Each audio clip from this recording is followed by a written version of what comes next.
Hello everyone, it's Devesh. Welcome back to our channel Explain. So आज हम start करने वाले हैं कम्युनिकेशन इन एवरीडे लाइफ, जो बुक है बीकॉम की और बीकॉम प्रोग्राम बीए प्रोग्राम की। तो इसका सेकंड लेक्चर आज हम करवाने वाले हैं। तो सेकंड लेक्चर आज हम करेंगे इसकी यूनिट नंबर 2 का। जिन्होंने अभी तक यूनिट 1 नहीं देखी है, यूनिट 1 का फर्स्ट लेक्चर नहीं देखा है, तो डिस्क्रिप्शन में लिंक है, सारे जाके आप देख सकते हो। और अगर किसी को लेक्चर समझ नहीं आ रहा है तो उसके लिए वो नोट्स भी बाय कर सकता है। नोट्स बाय करने के लिए नीचे कॉन्टैक्ट नंबर दिया हुआ है, कॉन्टैक्ट करके आप हमें व्हाट्सएप पे नोट्स को इजीली बाय कर सकते हो, जो कि कंप्यूटर टाइप नोट्स होंगे, जिसमें शॉर्ट नोट आपको मिलेंगे, सारा एक्सप्लेनेशन उसमें आपको मिल जाएगा, ठीक है, शॉर्ट में। तो अगर किसी को नोट्स बाय करने हो कॉन्टैक्ट करें, और अगर किसी को वीडियो अच्छी लगती है तो वीडियो को लाइक कर ले और चैनल को सब्सक्राइब कर ले, क्योंकि आज हम करवाने जा रहे हैं यूनिट सेकंड का चैप्टर नंबर हमारा पहला ही है। यूनिट सेकंड है, जो मतलब कह सकते हो यूनिट सेकंड करवाने जा रहे हैं। यूनिट फर्स्ट डल चुकी है, तो unit second communication in everyday life, जो सेमेस्टर 1 के और सेकंड के बच्चे हैं एसएल ड्यू के, तो उनके लिए बहुत ज़्यादा बेनिफिशियल होने वाली है वीडियो आज की। तो आज हम इस वीडियो में पढ़ने वाले हैं यहाँ पे रीडिंग स्किल्स के बारे में, ठीक है। जो रीडिंग स्किल्स है तो आज इस चैप्टर में डिस्कस करेंगे। पहले इंट्रोडक्शन, फिर लर्निंग ऑब्जेक्टिव, फिर रीडिंग, फिर उसके बाद कंप्रीहेंसिव कुछ देखेंगे, फिर उसके बाद पैसेज एनालाइज करेंगे, और फिर हमारा चैप्टर जो है वो एंड हो जाएगा, ठीक है। तो रीडिंग से स्टार्ट करते हैं, जो भी हमारे रीडिंग स्किल्स हैं। तो सबसे पहले तो हमारा जो मेन टॉपिक है वो यही है रीडिंग्स का। तो यहाँ पर सबसे पहले हम लिखा है रीडिंग्स, हेडिंग आ चुकी है रीडिंग्स, तो यहाँ पे हम स्टार्ट कर रहे हैं। तो अगर जिसको नोट डाउन करना है वो साथ साथ नोट डाउन भी कर सकते हैं, मैं मार्क करता रहूँगा।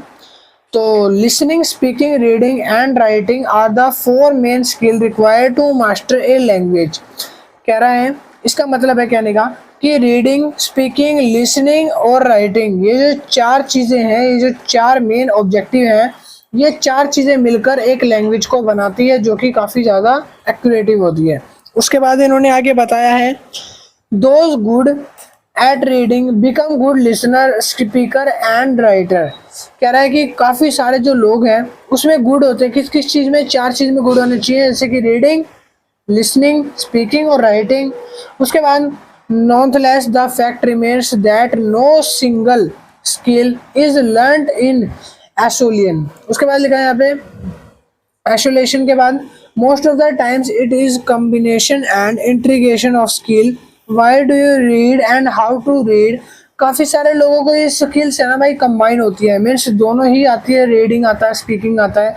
और यहाँ पे लिखा है why do you read and how to read. काफ़ी सारी चीज़ें होती हैं जिसको हम पूछते हैं कि हम इसको क्यों रीड करें, कैसे रीड करें। These are 2 significant part of discuss in details good proficiency in reading. आज हम इसी रीडिंग स्किल में यही रीड करने वाले हैं कि कैसे रीड करें, क्यों रीड करें। तो भाई इसको डीपली पढ़ने वाले हैं। Reading is for pleasure, examination, journal information, specific knowledge, problem solving, drawing and logic.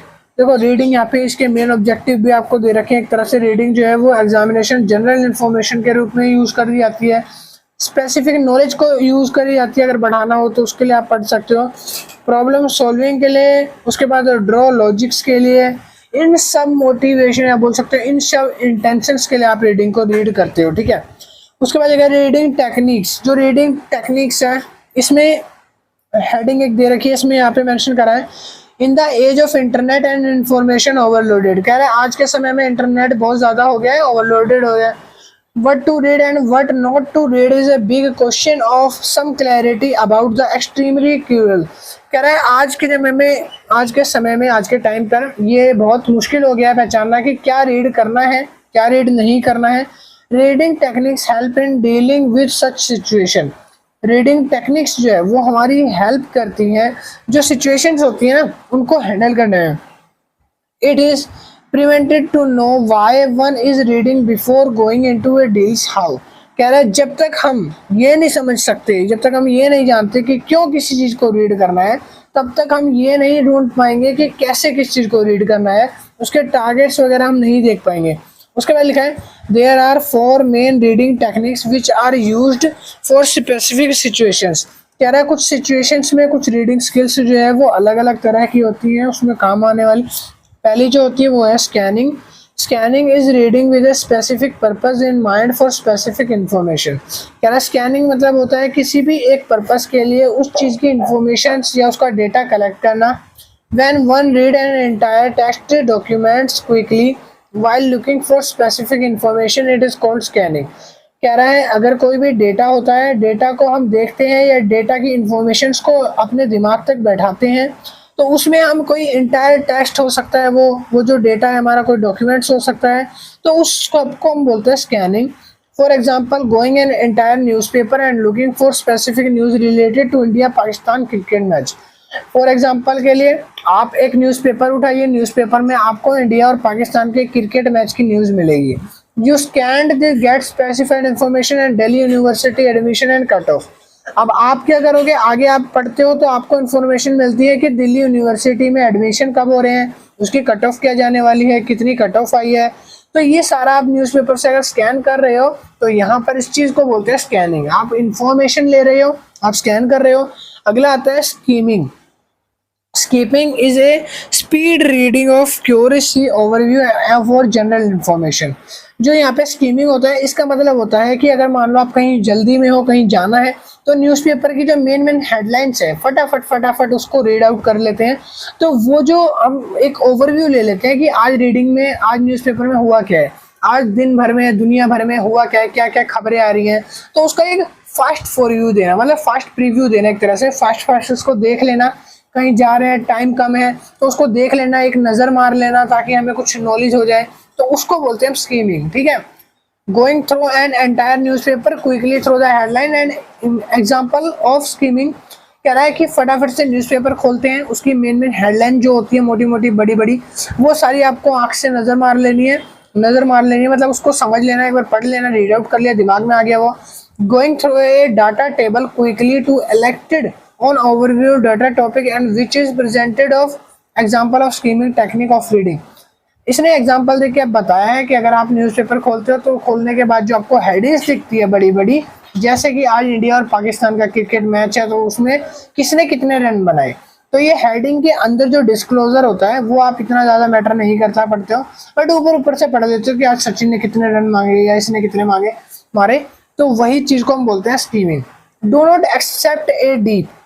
यहाँ पे इन्होंने बोला है कि do not accept a deep, मतलब आपको उसके ज्यादा अंदर नहीं घुसना है, आपको ऊपर से रीड करना है, एक ओवरव्यू मिल जाएगा। ठीक है, preview comprehensive of a written text after skimming. Reading only the heading for chapters and headlines is skimming. Skimming समझ आ गया क्या होते हैं, मेन हेडिंग्स जो आप रीड कर लेते हो।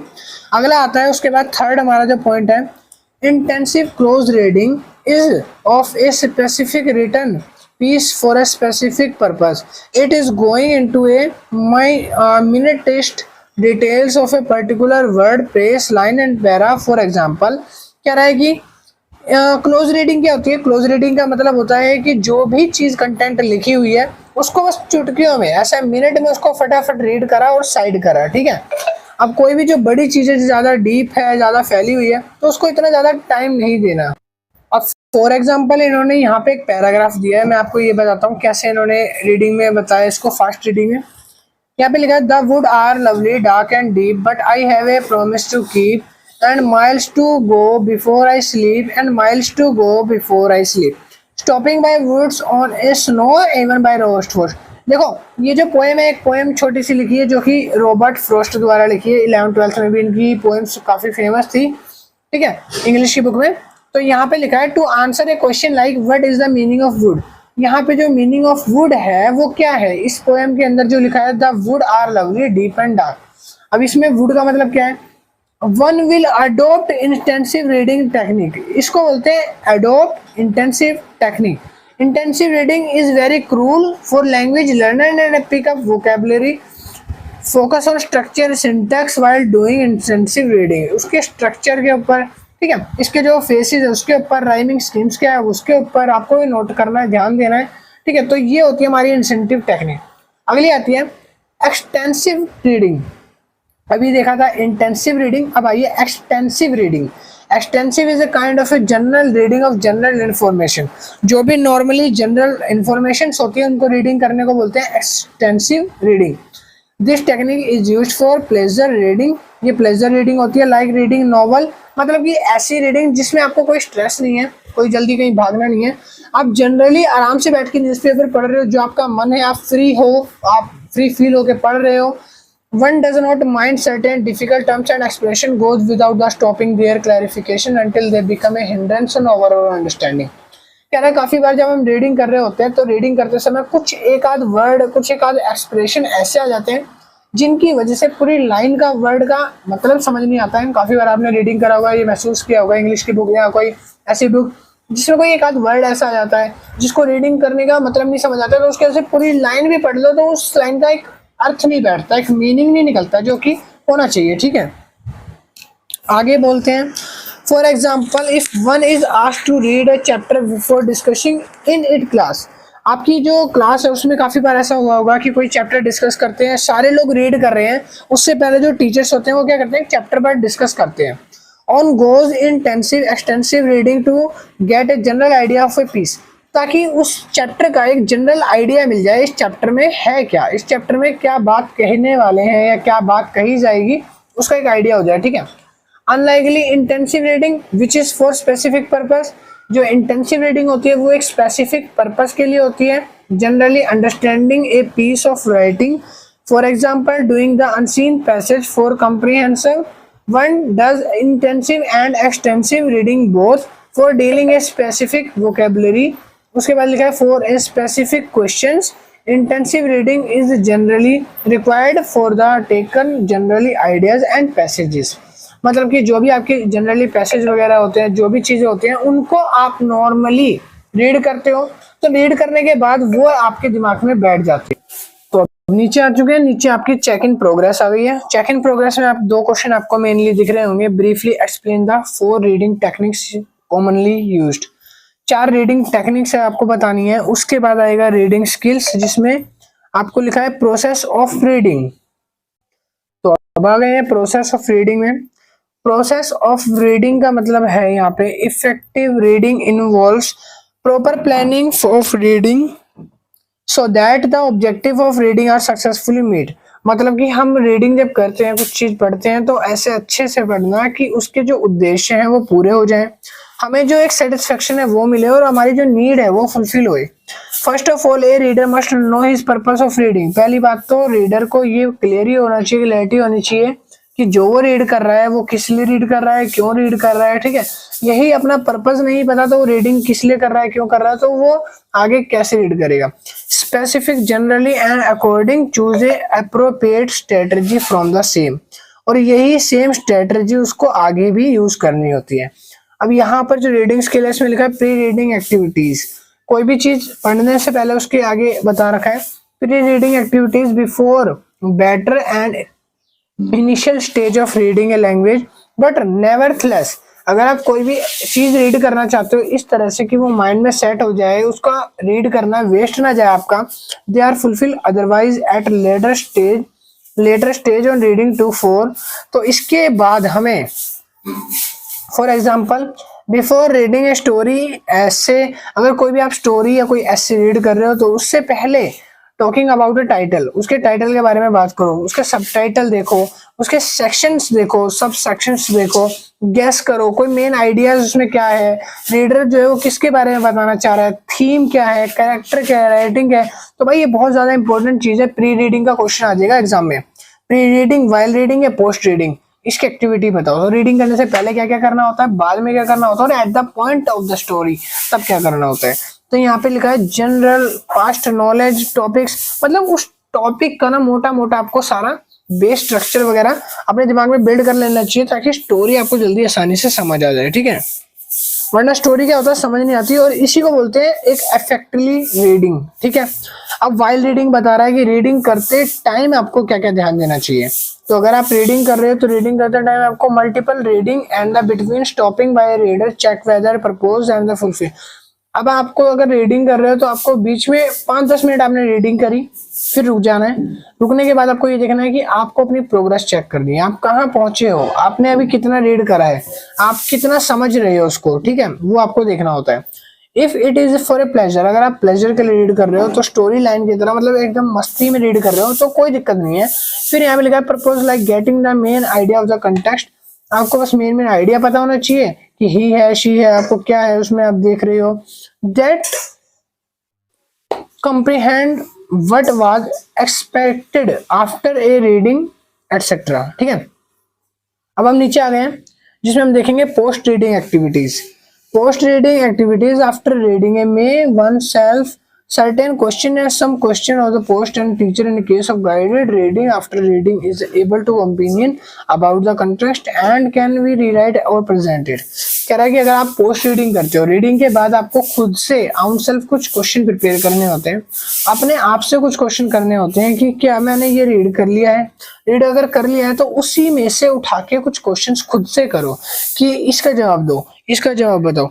इससे क्या होगा कि आपको ये पता चलेगा कि जो आपने रीडिंग करी है, जो बुक पढ़ी है, क्या उसके अंदर जो लिखा है आपने सही से समझ लिया है या नहीं समझा है, वो आपको पोस्ट रीडिंग एक्टिविटी से पता चलता है। नीचे दे रखा है आगे process of analysis. A careful analysis of any literacy text would involve looking at multiple aspects of the reading। कह रहा है जो प्रोसेस ऑफ एनालिसिस है, इसमें एक रीडिंग अगर कोई कर रहा है तो उसके मल्टीपल एस्पेक्ट होते हैं, कुछ उसके बोल सकते हो आप बहुत सारे उद्देश्य होते हैं, ऑब्जेक्टिव होते हैं, वो फुलफिल होने जरूरी है। जैसे एनालिसिस में 4 चीजें देखते हैं। पहला तो आपको ज्योमेट्रिकल, जो ग्रामेटिकल उसके मीनिंग्स हैं वो समझ आ रहे हो। सपोज करते हैं अगर मैं मान लो ये लाइन पढ़ रहा हूँ ऊपर वाली, ठीक है, a careful analyze of an literacy read text would involve looking at a multiple aspect of the text. अब मेरे को ना इसका ग्रामेटिकल जो मीनिंग है वो नहीं समझ आया, मतलब कि जो ग्रामर से इसमें यूज करी वो नहीं आ रहा है। अगला होता है रिफरेंटिकल मीनिंग, ठीक है, रिफरेंटिकल मीनिंग, उसके बाद आता है कॉन्टोशनल मीनिंग, उसके बाद आता है सोशल कल्चरल मीनिंग। तो ये 4 मीनिंग आपको समझ ही नहीं आ रहे तो आप रीडिंग क्या कर रहे हो।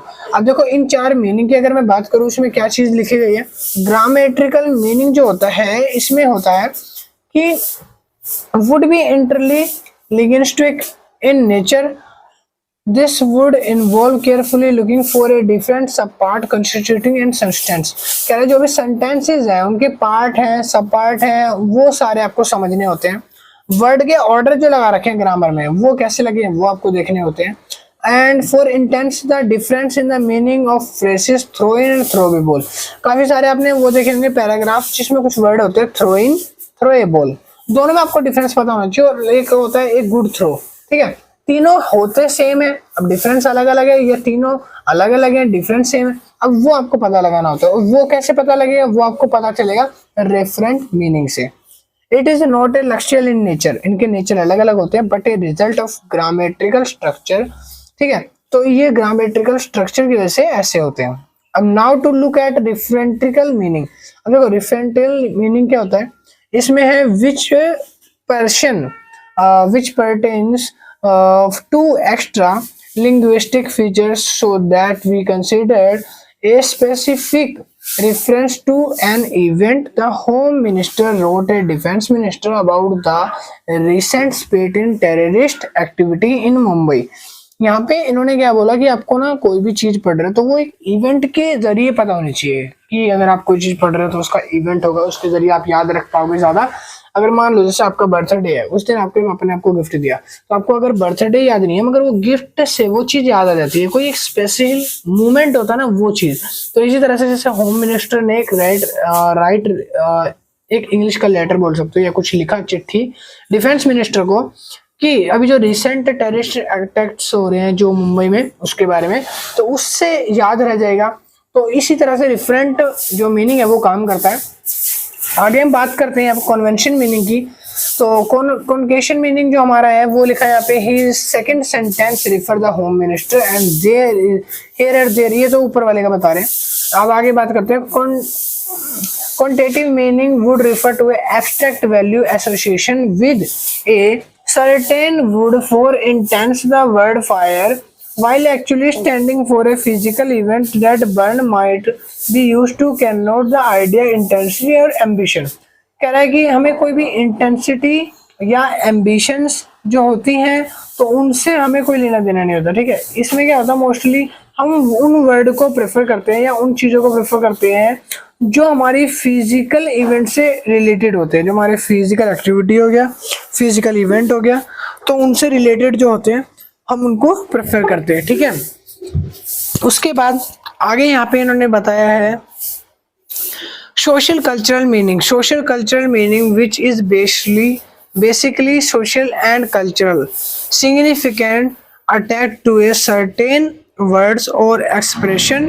For instance, the color white discussed above the describe Hindu woman clothing for the reference and each state being the widow. अब यहाँ पे देखो एक चीज क्लैरिफाई कर रखी है। क्लैरिफाई क्या करा है कि अगर आप हिंदू में देखोगे तो हिंदू में अगर जो शादीशुदा लोग होते हैं तो वो एक कलरफुल रंग के कपड़े पहनते हैं, ठीक है, कलरफुल पहनते हैं। और उसी जगह अगर कोई विडो होता है, शादीशुदा होने के बावजूद भी छोड़ देते हैं दूसरे को, या फिर कोई डेथ हो जाती है, तो उस केस में हमें व्हाइट कपड़े पहनने होते हैं, व्हाइट कपड़े पहने जाते हैं, हिंदू में बताया गया है, ठीक है। इसी तरह से एज अगर आप वेस्टर्न कल्चर अपनाते हो तो उसके वेडिंग अलग है, उसके ड्रेसिंग सेंस अलग है, व्हाइट अटायर अलग ही जगह पहना जाता है, ठीक है। मैरिज जब होती है, शादी जब होती है, तो वहां पर व्हाइट डाला जाता है, ना कि मरने पे या छोड़ने पे व्हाइट डाला जाता है, ठीक है। तो सबके इस तरह से एक्सप्रेशन जो है वो अलग अलग होते हैं, बताया गया है। अब नीचे देखो यहाँ पे एक क्वेश्चन पूछा गया, what aspect should you pay attention while analyzing a literacy text. तो हमारा जो नेक्स्ट टॉपिक है वो है an approach to deal with comprehensions. अब हम ये देखेंगे कि कॉम्प्रिहेंशंस होते हैं, तो अब यहाँ पे देखेंगे जो कॉम्प्रिहेंसिव है उसके साथ कैसे डील करते हैं। तो यहाँ पर हमें कुछ चीजें लिखी हैं, जैसे यहाँ पे आप देखोगे, एक minute, sorry. One of the main objective of learning English is to understand the language. What we call comprehensive exercise are. कह रहा है इंग्लिश समझने का जो उद्देश्य है उसके पीछे आपको ये समझना होगा कि जो कॉम्प्रिहेंसिव है वो क्या है। In fact a test of this understanding, इसके लिए हम एक टेस्ट कर सकते हैं जो कि हमारे लिए समझने के लिए वो काफी हो। A comprehensive exercise consists of a passage on which questions are set to test in pupil ability to understand the context and the information's meaning। और यहाँ पे लिखा है नीचे, here are a few points to keep in mind while attempting comprehensive exercise। जब भी आप कोई comprehensive passage या comprehensive अटेंड करते हो तो उसके लिए आपको कुछ चीजें बताई गई है। पहली चीज तो reading the passage quickly once to get the general idea of a theme. आपको पैसेज में ज्यादा टाइम नहीं लगाना है, आपको उसको फटाफट चुटकियों में रीड करना है, ठीक है। इससे क्या होगा, आपको एक आइडिया पता चल जाएगा कि जो पैसेज है उसका आइडिया क्या है, थीम क्या है, उसमें प्लॉट क्या है, क्या नरेटर है, मोटा मोटा कहानी का आइडिया लग जाएगा। When you do this, do not to preoccupied with answer particular question. और इसके बाद आप एक पर्टिकुलर क्वेश्चन आंसर देने के लिए तैयार नहीं होगे। क्यों नहीं होगे, अभी आगे के पॉइंट रह रहे हैं, क्योंकि आगे लिखा है read the passage again slowly and carefully. अब उसके बाद आपको पैसेज दोबारा पढ़ना है, एक बार carefully and slowly, so you can know the details. अब आपको डिटेल्स पता चलेगी। If you come across the word and don't know, try to work find and meaning out of the context. अब आपको धीरे धीरे ना उसकी मीनिंग क्लियर होने लग जाएगी, जो पैसेज होगा उसके मीनिंग आपको क्लियर होंगे। फिर आपको क्या करना है, तीसरा पार्ट है again reading the questions, reading the passage again. अब आपको क्वेश्चंस रीड करने हैं सीधा। जब आप क्वेश्चंस रीड करते हो, क्वेश्चंस रीड करने के बाद पैसेज पे जाना है, वो वर्ड आपने कहीं ना कहीं देखा जरूर होगा। Look at the question and the work mentally location the passage. आप अगर मान लो क्वेश्चन रीड कर लेते हो ना, तो दिमाग अपने आप उस पैसेज पे, उस वर्ड पे आपको ले आके खड़ा कर देता है कि आपने ये वर्ड अभी ना कहीं पढ़ा था। उनको ऐसा माइंडसेट में सेट हो जाता है, ठीक है। ईच आंसर लाइज, हर एक आंसर लाई करेगा जहां वहां जाके स्टैंड होगे। Do not start writing immediately, आपको लिखना स्टार्ट नहीं करना है। The most useful work is done while you making your familiar with the passage and the questions. आपको फेमिलियर रहना है, यूजफुल वर्क जो भी है, जो आपके लिए लगता है आपको कि ये यूजफुल है, इसको नोट डाउन करना चाहिए, आपको वो नोट डाउन करना है बस। फोर्थ पॉइंट आता है make sure that you understand the question. Point number 4 है कि आपको ये समझना है कि क्वेश्चन समझ आ रहा है या नहीं आ रहा। क्वेश्चन जब तक समझ नहीं आएगा आप क्वेश्चन का आंसर सही नहीं बना सकते। आगे लिखा है उसके बाद rephrase the question and simple term. Questions में सिंपल वर्ड को फाइंड आउट करने की कोशिश करो। जब कोशिश करोगे सिंपल वर्ड आपको मिलेंगे तभी आप जाके उसका आंसर एग्जैक्ट ढूंढ पाओगे। Fail to give complete answer to ये क्वेश्चन, आप पूरा का पूरा कॉपी पेस्ट पैराग्राफ से आंसर नहीं कर सकते, अपनी लैंग्वेज में लिखना है, पैराग्राफ की लैंग्वेज समझने के बाद। उसके बाद लिखा है make sure what you right is relevant, आपको ये देखना है कि जो आप लिख रहे हो वो टू द पॉइंट तो है ना, रिलेवेंट तो है ना। Refer back to the question, question पे वापस जाओ, क्वेश्चन पढ़ो, क्वेश्चन में क्या पूछ रहा है उसके अकॉर्डिंग आंसर आपको देना है, उसके आगे नहीं देना है, उसके फालतू नहीं देना है, ठीक है। नेक्स्ट पॉइंट है use your own word as far as possible, जितना ज्यादा हो सके आपको अपने शब्दों का इस्तेमाल करना है, कहीं दूर नहीं निकल जाना है। Point number 7 keep to the fact given in the passage, जो भी पैसेज में लिखा गया है उसको फैक्ट को रखें, उसके फैक्ट को बरकरार रखें, फैक्ट को मिटाएं नहीं, ठीक है। कोई स्टोरी पूछी जा रही है तो फैक्ट के अकॉर्डिंग ही उसको रिप्लाई दें। पॉइंट नंबर 8 है answer in complete sentence unless you are told not to do so, sometimes you could present the information and single word but you are required to express yourself clearly in good English। अपने जो language है या अपना जो sentence है उसको clear रखें, अपनी बातों को उसमें साफ साफ जाहिर करें कि आप उसमें क्या समझाना चाहते हो। पॉइंट नंबर 9 आता है answer in the same sentence या same tense as using question. Question में पूछा है व्हाट डू ही सी, तो आप लिखोगे ही सीज। आपको जो यहाँ पे टेंस यूज कर रहे हो या जो सेंटेंस आप लिख रहे हो, तो क्वेश्चन में अगर मान लो ही सीज से पूछा गया है कि वो क्या देख रहा है, तो आपको भी ही सीज से चालू करना है, ठीक है। उसके जो टेंसेस है वही आपको यूज करने हैं, अपनी तरफ से नहीं डालने हैं, एफर्ट नहीं करने हैं। व्हाट डिड ही सी, तो ही सो आपको इस तरह से चालू करना है, ठीक है। उसके बाद point number 10 when you have written your answer you should always refer back to the question, check whether answer relevant or not। आपको हमेशा ये चेक करना है आंसर लिखने के बाद आपने जो भी आंसर लिखा है वो रेलेवेंट है या नहीं है रेलेवेंट, वो एक बार आपको देखना है, ठीक है। उसके बाद आएगा नेक्स्ट टॉपिक हमारा, जो नेक्स्ट टॉपिक है कॉम्प्रिहेंसिव पैसेज एनालिसिस। तो यहाँ पर आपको पैसेज एनालाइज के बारे में हम थोड़ा रीड करने वाले हैं। तो यहाँ पर लिखा है सबसे पहले read the following passage carefully. याद होगा आपने जब कोई भी पैसेज करा है तो सबसे पहले ये हेडिंग आपको मेंशन होती है, उसमें हेडिंग आपको लिखी होती है।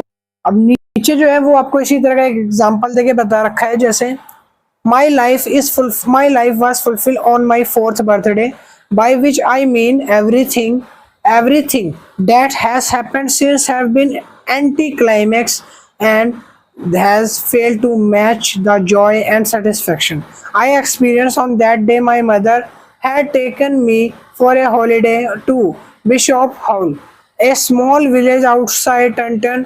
देखो यहाँ पे एक स्टोरी जो मैं बता रहा हूँ, ये स्टोरी एक छोटे से लड़के की है जो कि अपने बर्थडे पे बहुत खुश है, सेटिस्फाई है। उसकी जो लाइफ की एक्सपीरियंस है वो वही बता रहा है कि मैं कहीं जाने वाला हूँ, तो वो आगे वो बताएगा।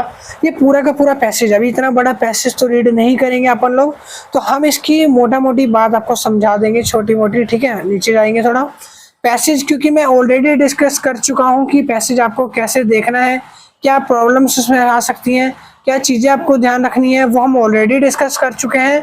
अब पैसेज में जो क्वेश्चंस आते हैं, क्वेश्चंस में आपको ढूंढ के इतना नहीं दिखाऊंगा, टाइम अभी ज़्यादा लग जाएगा, वीडियो लंबी हो जाएगी बहुत ज़्यादा। तो यहाँ पे द करेक्ट आंसर इज, देखो यहाँ पे आंसर दे रखे हैं, क्वेश्चन डी दे रखा है, क्वेश्चन डी के पार्ट दे रखे हैं और नीचे इसके आंसर आपको मिल जाएंगे, ठीक है। क्वेश्चनिंग की आंसरिंग भी आपको दे रखी है, यहाँ से आप खुद रीड करिए, एक बार ट्राई करो, ट्राई करने के बाद आपको आ जाएगा। फिर कोई डाउट है, कोई क्वेश्चन है तो आप कमेंट में ड्रॉप कर सकते हो और प्रैक्टिस करोगे। प्रैक्टिस के लिए देखो और भी नीचे यहाँ पे दे रखी है, एक्सरसाइजेस पूरी दे रखी है, एक्सरसाइज आप करोगे वो और ज़्यादा आपके लिए बेनिफिशियल रहेगी, ठीक है। ये आप एक्सरसाइज फॉलो करो, इनको रीड आउट करो पैसेज को और खुद से इसमें आंसर ढूंढने की ट्राई करो, आंसर मिल जाएंगे, आराम से मिल जाएंगे। यहाँ पे जो पहला है देखो, first question is why couldn't Milkha Singh slept at night before they left, कह रहा है कि क्यों मिल्खा सिंह रात में नहीं सोता था। तो यहाँ पर इसका आंसर मिल जाएगा इसी में, बट बुक में भी है इसका आंसर। और अगर मैं बताऊं तो मैं इसका आंसर इससे नहीं, मैंने मूवी देखी है जो मिल्खा सिंह की, तो उसके अकॉर्डिंग मैं बताऊं तो जो दिन में ना उसने बताया था कि बहुत शोर होता है तो इसलिए वो आराम से सो नहीं पाता, और दिन में वो काम वगैरह करता है तो दिन में उसकी वजह से थक जाता है, तो रात में प्रैक्टिस का टाइम मिलता है तो रात में वो प्रैक्टिस करता है, ये लाइन आप पढ़ोगे तो यहाँ लिखा the night before we left I could not sleep, my small suitcase has been packed and kit beading. तो ये उन्होंने पूरा मेंशन करा हुआ है, मैंने आपको बता भी दिया आंसर ढूंढ के, ऐसे आपको आंसर ढूंढना है, ठीक है। तो आपकी यूनिट नंबर सेकंड जो है कम्युनिकेशन इन एवरीडे लाइफ की कंप्लीट हो गई है। अब हम जल्दी स्टार्ट करने वाले हैं यूनिट नंबर 3, तो वेट करिए, नई वीडियो जल्दी आएगी, लिंक डिस्क्रिप्शन में मिलते रहेंगे आपको। इसी तरह से नोट्स वगैरह बाय करने हैं तो नीचे कमेंट सेक्शन में ड्रॉप करो, या फिर नोट्स के लिए सीधा डायरेक्ट कांटेक्ट करो, मैसेज करना प्लीज, कॉल मत करना, कॉल ज़्यादा कभी कभी उठा नहीं पाते, तो मैसेज करना है। मैसेज व्हाट्सएप पे करोगे आपको जरूर रिप्लाई मिलेगा। नोट्स वगैरह आप बाय कर सकते हो इजीली, मिनिमम अमाउंट पे करके। और वीडियो हेल्पफुल लगे तो like share and subscribe, friends के साथ ज़्यादा से ज़्यादा शेयर करना ताकि उनकी भी हेल्प हो सके। मैं मिलता हूँ नेक्स्ट वीडियो में, अभी के लिए इतना ही। Thank you, love you all.